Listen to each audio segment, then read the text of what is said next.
Je vais vous montrer maintenant une technique qui s'appelle, enfin une technique, une façon de faire qui est la valeur cible. Donc c'est dans la catégorie valeur cible et solver. La valeur cible, c'est une manière simple de d'ajuster certaines cellules pour obtenir un résultat dans d'autres. Donc ça utilise le fait que les cellules sont interdépendantes. Donc on reprend notre petit exemple du coût de fabrication de la marge souhaitée de la TVA du prix TTC du produit, avec donc vous vous souvenez cette petite formule qui est toute simple.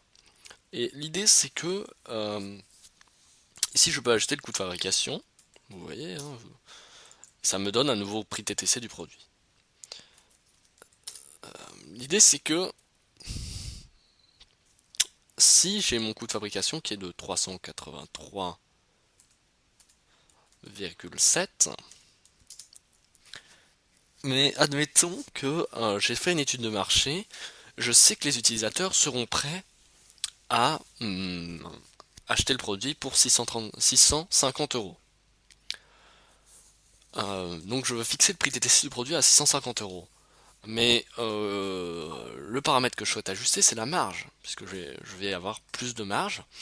Alors je pourrais faire comme ça, 26,5, et ainsi de suite, mais il faut être honnête, ce n'est pas très pratique, c'est pas exact.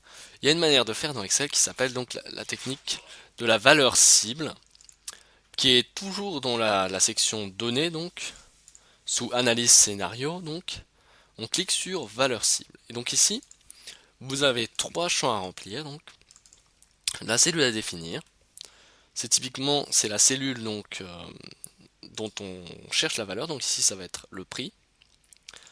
La valeur à atteindre, ici ça va être 650 parce qu'on veut atteindre 650, et la cellule à modifier, ça va être celle-ci, parce qu'on veut ajuster la marge pour atteindre un prix de 650. Et à partir de ce moment-là, Excel va tout seul ajuster la valeur de la marge pour trouver 650 dans la cellule du prix.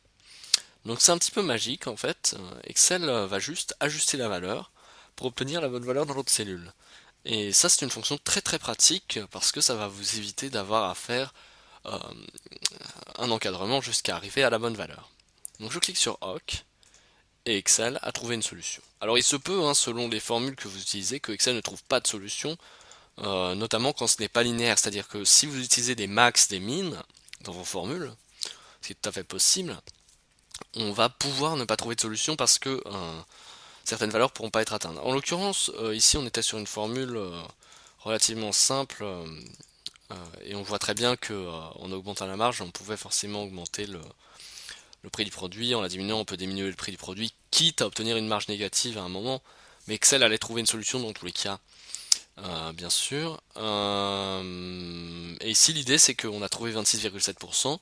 On s'est pas embêté, on a trouvé la valeur de la marge qui correspondait pour 650 euros. Donc ça c'était pour la valeur cible, et dans la vidéo suivante je vous montrerai, enfin dans les deux vidéos suivantes je vous montrerai comment utiliser l'add-on Solver qui va vous permettre de faire des choses un petit peu plus compliquées dans le même ordre d'idées.